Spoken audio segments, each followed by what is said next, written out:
தமிழ் மண்ணின் சாமிகள். வணக்கங்க. நம்ம தமிழ் மண்ணோட சாமிகளை பத்தி இந்த தொடர்ல நாம பார்த்துட்டு வரோம்.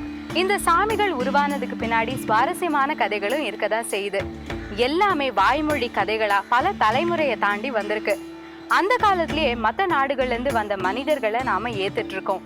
மற்ற நாடுகள்ல இருந்து வந்த சாமிகளுக்கும் கோயில் கட்டி கும்பிட்டுருக்கோம். இந்த பெருந்தன்மை குணம் நம்ம மண்ணுல எப்பவுமே இருந்திருக்குங்க.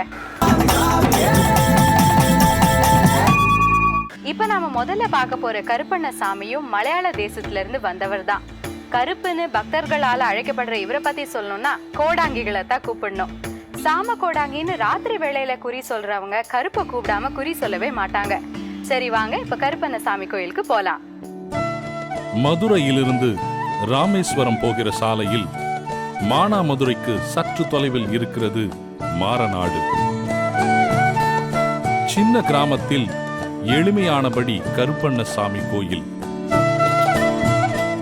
அருகில் விரிந்து பறந்த கண்மாய்.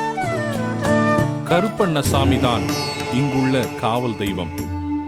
கோயில் கோபுரத்தின் மேல் பாய்ச்சல் நிலையில் 2 குதிரைகளின் சிலைகள். உள்ளே கல் தூண்கள் கொண்ட மண்டபம். நடுவில் பீடத்துடன் காட்சியளிக்கிறார் கருப்பண்ணசாமி. இவர் இந்த சின்ன கிராமத்திற்கு வந்து சேர்ந்ததற்கு பின்னால் நிஜமாகவே அதிர வைக்கும் கதை இருக்கிறது. கருப்பண்ணசாமி இங்க எப்படி வந்து சேர்ந்தாருங்கிறதுக்கு ஒரு கதை சொல்லப்படுதுங்க. அது நிஜமாவே சிலிர்க்க வைக்கிற கதை. கருப்போட கோபம் எந்த அளவுக்கு இருக்குங்கிறது இந்த கதையை வச்சு நாம தெரிஞ்சுக்கலாம். மலையாள தேசத்தில் அப்போது இருந்த கருப்புவுக்கு ஒருவர் தொடர்ந்து பூஜை பண்ணி இருக்கிறார். அவருக்கு திருமணமாகி சில ஆண்டுகள் கழித்து குழந்தை பிறந்திருக்கிறது. அந்த குழந்தையை கோயிலுக்கு எடுத்து வந்து கோயிலில் பூஜை செய்துவிட்டு திரும்புவது அவருடைய வழக்கம். அன்றும் அதே மாதிரி கோயிலுக்கு வந்து பூஜை செய்த அவர் மறதியாக குழந்தையை அங்கேயே விட்டுவிட்டு கோயிலை பூட்டிவிட்டு கிளம்பியிருக்கிறார். வீட்டிற்கு சென்றதும் குழந்தை நினைவுக்கு வர பதறி அடித்து கோயிலுக்கு வந்திருக்கிறார்.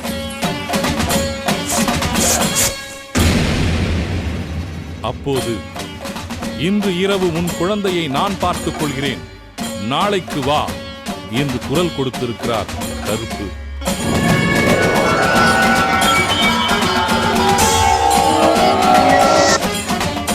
பூசாரியால் அதை ஏற்றுக்கொள்ள முடியவில்லை. கோயில் கதவை கருப்புவின் பேச்சை மீறி திறந்திருக்கிறார் பூசாரி. அதற்குள் கருப்புவுக்கு கோபம் ஏறிவிட்டது. ஆக்ரோஷத்துடன் கருப்பு செய்த காரியம் பலரையும் கலங்கடித்து விட்டது.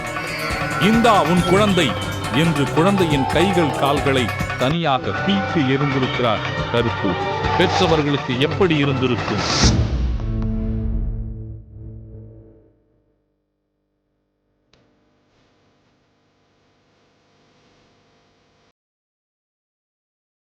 அதோடு கருப்புவையும் கருப்பு உடைய பொருட்களையும் ஒரு பெட்டியில் வைத்து ஆற்று மணலுக்குள் புதைத்துவிட்டு வந்துவிட்டார்கள். ஆற்றில் வெள்ளம் வந்தபோது அந்த பெட்டியும் நீரில் மிதந்து வந்தது. வைகை ஆற்றங்கரையில் மானாமதுரைக்கு அருகில் இருந்த மாரநாடு கண்மாய்க்கு வந்து சேர்ந்தது. உள்ள பெரியார் வழியா அப்படியே வைகைக்கு வந்து வைகையிலேருந்து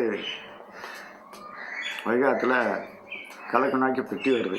வந்து மாரநாட்டு பாலத்துக்கிட்ட கால்வாயில் அங்கே கொஞ்சம் நேரம் தங்குறாரு. தங்கின உடனே அப்படியே அதே கால்வாயில் மாரநாட்டு கம்மாயில் உள்ளே வந்துடுறாரு. உள்ளே வந்து வெளிக்குறிச்சி மண்டாவிலேருந்து வளத்தூர் மடையில் அவர் தங்குறாரு. அப்போ 2 பொண்ணுங்க மாடு மேய்க்கும்போது பெட்டியை பார்த்துட்டாங்க. பெட்டியை தூக்கிட்டு ஒரு பொண்ணு போகுது கச்சனத்தை நோக்கி. கச்சனத்தில் போய் பெட்டியை இறக்குறாங்க. அப்போ அந்த தூக்கிட்டு போகிற பொண்ணுக்கு குழந்தை இல்லை, பெட்டிக்குள்ளே இருக்கிறது எனக்கு, பெட்டி உனக்கு அப்படின்னு பேசுகிறாங்க. அப்போ திறந்து வைக்கும்போது சாமி வடிவத்தில் இருக்குது. அப்போ சாமி உதயமாகி இந்த இடம் எனக்கு பத்தாது, அதனால் மாரநாட்டு கம்மாயிலே கொண்டு விட்டுருங்க அப்படின்னு சாமி சொல்லுது.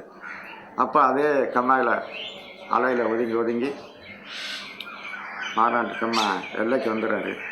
எல்லையில் வந்த உடனே ஊர் மக்கள்லாம் ஜெயிக்கும்போது அப்போ சாமி சொல்கிறாரு, கம்மாக்கரையில் ஒரு காலம் ஆலமரத்தில் ஒரு காலம் வச்சு உங்களுக்கு காவல் புரியுறேன்னு சொல்கிறாரு.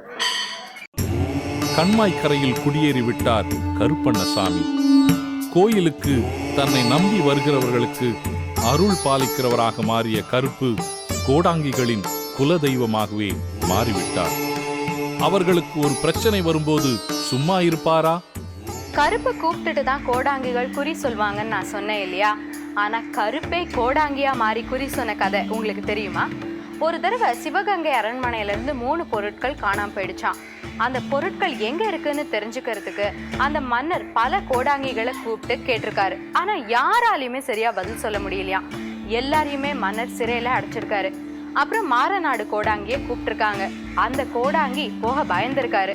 அவருக்கு பதிலா கருப்பே கோடாங்கியா போய் அந்த பொருட்கள் இருக்கிற சரியான இடத்த சொல்லி மன்னரை அசத்தி இருக்காரு. ராசாவுடைய கனையாலேயே காணாம், ஊருக்குருவியும் காணாம். அப்போ ஏகப்பட்ட கோடாங்கியெல்லாம் கூட்டி போய் பார்த்துருக்காங்க. யாருமே சொல்ல முடியலை. சொல்ல முடியாமல் இருக்கும்போது எல்லாரையும் சிறையில் அடைச்சிட்டாங்க. அப்போ எங்கேடா கோடாங்கி இருக்குங்கும் போது மாரநாட்டில் ஒரு கோடாங்கி இருக்குது அப்படின்னு இருக்காங்க. சரி கூட்டிகிட்டு வா அப்படின்னு பட்டத்து குதிரை வண்டியோடு அனுப்பியிருக்காரு. இவர் கொஞ்சம் பார்க்குறது கொஞ்சம் சரியில்லாமல் தான் இருப்பார். சரி நீ போ, நான் வர்றேன் அப்படின்னு சொல்லியிருக்காரு. போய் உள்ள ராசாவை போய் பார்த்துட்டு எனக்கு வைக்க கொண்டாங்க, நான் வைக்க போகிறேன், உட்காந்துக்கிறேன் அப்படின்னு சொல்லி, அப்போ சுருட்டு குறி தான் பார்ப்பாங்க. சுருட்டு வச்சு தான் பார்ப்பார் அவர். அப்போ ராசா மேலே இருந்திருக்காரு. அப்போ இவர் சொல்லியிருக்காரு, கருப்பங்களையும் ராசா மேலே பண்ண உடனே சொல்லிவிட்டு உன் குதிரையை போய் பாரு, மரத்தில் இறந்து கிடக்கின உடனே போய் பார்த்துருக்காரு. குதிரை இறந்து வச்சு முதல்ல இந்த கோடாங்க பூரா முதல்ல விடுதலை பண்ண அப்படின்ன உடனே சரி விடுதலை பண்ணிட்டாங்க. இப்போ என்ன சவத கல்வி கேட்க போறியா? உன் கருணாலேயே காணா, போய் குளிச்ச தூப்பாவளியில் போய் பாரு இருக்குது, எடுத்துகிட்டு வர சொல்லுவான்னு எடுத்தாந்துட்டாங்க. 2வது ஊர்க்குருவியை காணா, இந்த ஆலமரத்தில் இத்தனாவது வேலையில் உங்கள் குருவி இருக்குது, போய் பிடிச்சிட்டு வர சொல்லுன உடனே குருவியை முடிச்சாந்துட்டாங்க. அப்போ என்ன வேணும்னு கேட்டிருக்காரு. எனக்கு முதல் மலை ஓ மலை தான், ராசா மலை தான் முதல் மலை அப்படின்னு இருக்காரு. சரின்னு சரி முதல் மலை வருஷம் இப்பவும் வருது. அன்றிலிருந்து இன்று வரை இங்கு மாசி மாதம் நடக்கும் திருவிழாவின் போது கருப்புவின் கழுத்தில் விழும் முதல் மாலை சிவகங்கை அரண்மனையில் இருந்தே வருகிறது. திருவிழாவின் போது கருப்புவுக்கு மாலைகள் குவிகின்றன. அப்போது கோடாங்கிகள் குறி சொல்வது இங்கு மிகவும் பிரபலம். அரிவாள்களின் மீது ஏறி நின்று கோடாங்கிகள் குறி சொல்கிற காட்சியை பார்க்க திகிலாக இருக்கும். கோயில் சந்நிதியில் பக்தர்கள் கட்டியிருக்கும் தொட்டில்களும் ஆலய மணிகளும் நிறைந்திருக்கின்றன.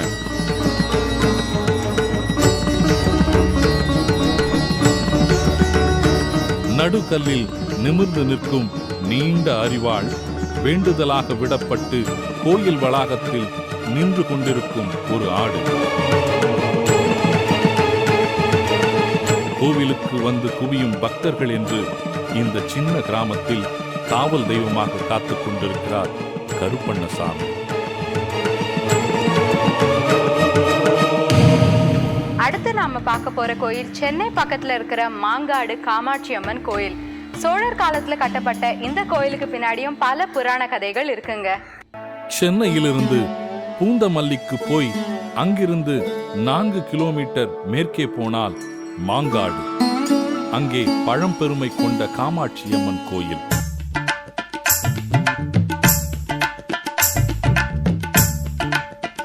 கோவிலுக்கு முன்னால் பக்தர்களின் திரளான கூட்டம். மஞ்சள் சிவப்பு புடவைகள் அணிந்து தலையில் குடத்தை சுமந்தபடி வேண்டுதலுக்காக கையில் தீபங்களுடன் வரும் பெண்கள்.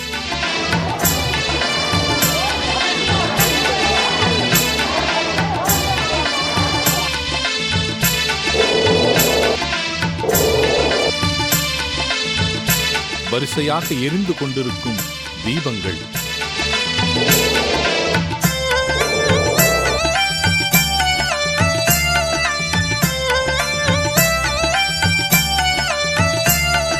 கம்பிகளில் தொங்கவிடப்பட்டிருக்கும் குழந்தை தொட்டில்கள். பல வருஷமாக கோயிலுக்கு வந்துன்னுக்கிறேன். இங்கே வந்து போகலன்னா போனால் தான் என் நிம்மதி, வரலன்னா என் நிம்மதி கிடையாது. ஏதாவது ஒரு பிரச்சனை வரும். அதனால் இங்கே வந்து போனால் தான் நிம்மதியாக இருக்கும். எங்கள் வீட்டில் யாருக்கு உடம்பு சரியில்லைனா, அம்மா எனக்கு இந்த தொல்லைம்மா அப்படின்னு சொன்னால் உடனே சரியாயிடும். குழந்தைக்கு உடம்பு சரியில்லை, 3-4 நாளாக ஜுரமாக இருந்தாங்க. சரியாயினன்னு வேண்டிக்கினேன், சரியாயிடுச்சு. இப்போ எந்த ப்ராப்ளமும் இல்லை. கோவில் தூண்களில் செதுக்கப்பட்டிருக்கும் பழங்கால முருகன், தேவிகளின் சிலைகள், கருங்கல்லினால் ஆன கருவறை, மண்டபத்தில் அலங்காரத்துடன் ஊஞ்சலில் உட்கார்ந்திருக்கும் அம்மன்,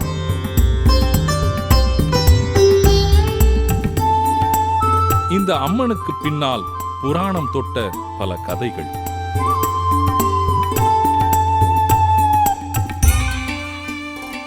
தேவியானவள் கைலாயத்திலே சிவபெருமானுடன் விளையாடி கொண்டிருக்கும் பொழுது ஒரு க்ஷண நேரம் கண்ணை மூடியதால் பூலோகங்கள் எல்லாம் இருண்ட நிலையை அடைந்தன. சூரியனும் சந்திரனும் சுவாமிக்கு, சிவபெருமானுக்கு 2 கண்களாகும். அந்த 2 கண்களை அம்பாள் விளையாட்டாக பொத்த சூரியன் சந்திரன் இரண்டும் ஒளி இல்லாமல் போகவே பூலோகம் இருண்டு விட்டது. தன்னுடைய 3வது கண்ணாகிய நெற்றிக்கண்ணை அவர் திறந்து எல்லோருக்கும் அருள் பாலித்தார். சிவபெருமான் இம்மாதிரியான செயல்களில் ஈடுபட்டவர்களுக்கு தோஷங்கள் உண்டாயிற்று, நீ கைலாயத்தை விட்டு பூலோகத்திற்கு சென்று தபஸ் புரிவாயாக, சில காலம் கழித்து நான் உன்னை வந்தடைவேன் என்று கூறி கைலாயத்திலிருந்து அம்பாளை பூலோகத்திற்கு வர உத்தரவிட்டார்.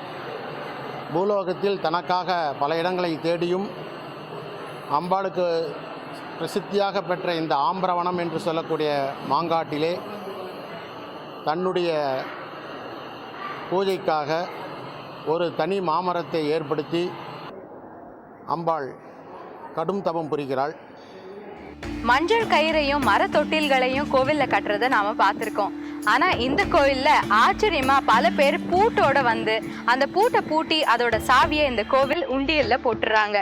சொந்த வீடு அமையணும்னு வேண்டிக்கிறவங்க இந்த பூட்டு வேண்டுதலை பண்றாங்க.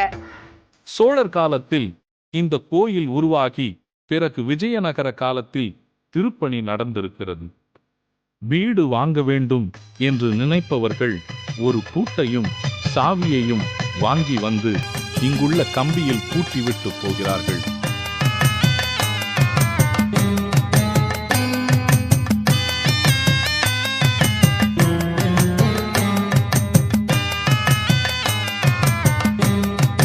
வீடு பேற்றுக்கு இப்படி ஒரு வழி. இங்கு பொங்கல் வைக்க தனி மண்டபமே இருக்கிறது.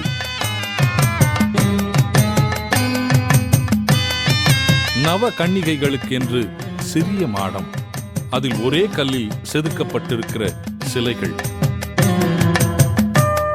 அதன் இருபுறம் 2 நாகங்களின் சிலைகள். நவ கன்னிகைகள் என்று சொல்லக்கூடிய 9 விதமான கன்னிகைகள் இருப்பதை காணலாம். அந்த 9 வித கன்னிகைகளும் அம்பாளுக்காக பூலோகத்தில் தபஸ் செய்யும் பொழுது 8 திக்கிலிருந்தும் எந்த விதமான இடையூறுகளும் வராமல் இருக்கும் பொருட்டு காமாட்சியினுடைய அனுமதியை பெற்று அவர்கள் தபஸை ஒழுங்காக பாதுகாத்து கொண்டிருக்கிறார்கள். 9ஆக இருக்கக்கூடிய கன்னிகை மேலே இருந்து ஆகாய மார்க்கமாகவும் ஏதாவது இடையூறுகள் வரலாம் என்பதற்காக கையிலே வில்லும் அம்பும் ஏந்தியபடி இப்பொழுது கூட அந்த கல்லிலே பார்க்கலாம். வாசலில் பிள்ளையாருக்கு தனிச்சன்னதி.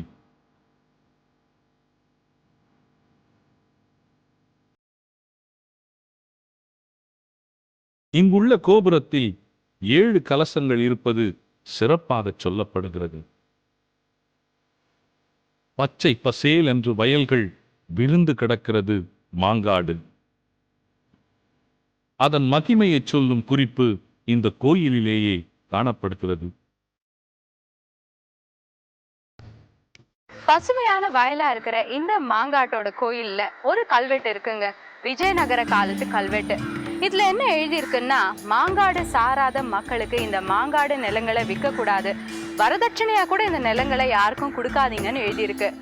விளைச்சல் நிலங்கள் இந்த காலத்துல ரியல் எஸ்டேட்டா மாறிட்டு வரப்போ எப்பேற்பட்ட பசுமையான எச்சரிக்கை பாருங்க. ஆதிசங்கரர் நிர்மாணித்த மூலிகைகளாலான அர்த்தமேரு ஸ்ரீ சக்கரம் இங்கிருப்பதை முக்கியமானதாக சொல்கிறார்கள். அதற்கு குங்கும அர்ச்சனை செய்கிறார்கள். காமாட்சி அம்மனுக்குத்தான் அபிஷேகமும் அலங்காரமும் நடக்கின்றன.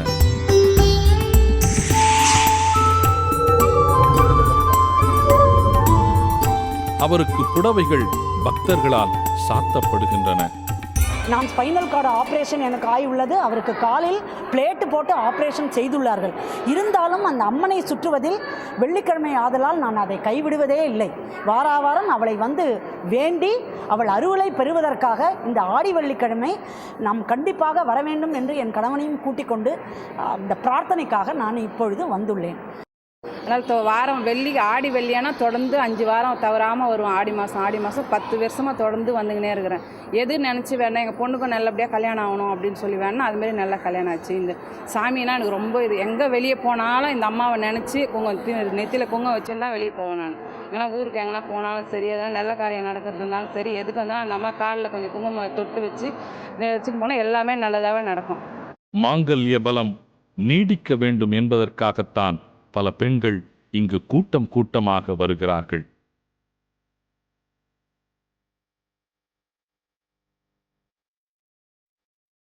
உறவுகளை எப்படியெல்லாம் கோயில்களில் அர்த்தப்படுத்திக் கொள்கிறார்கள்.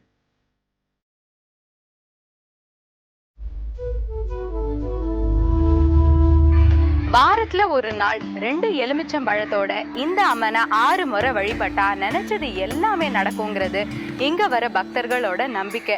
இந்த நம்பிக்கை தான் பல பெண்களை இந்த கோயிலுக்கு கூட்டிட்டு வருது. வாழ்க்கையை நம்ம வாழறதுக்கு நமக்கு சில பிடிமானங்கள் தேவைப்படுது இல்லையா? இந்த மாதிரியான சாமிகள் தான் நமக்கு அந்த பிடிமானங்களை கொடுக்கறாங்க.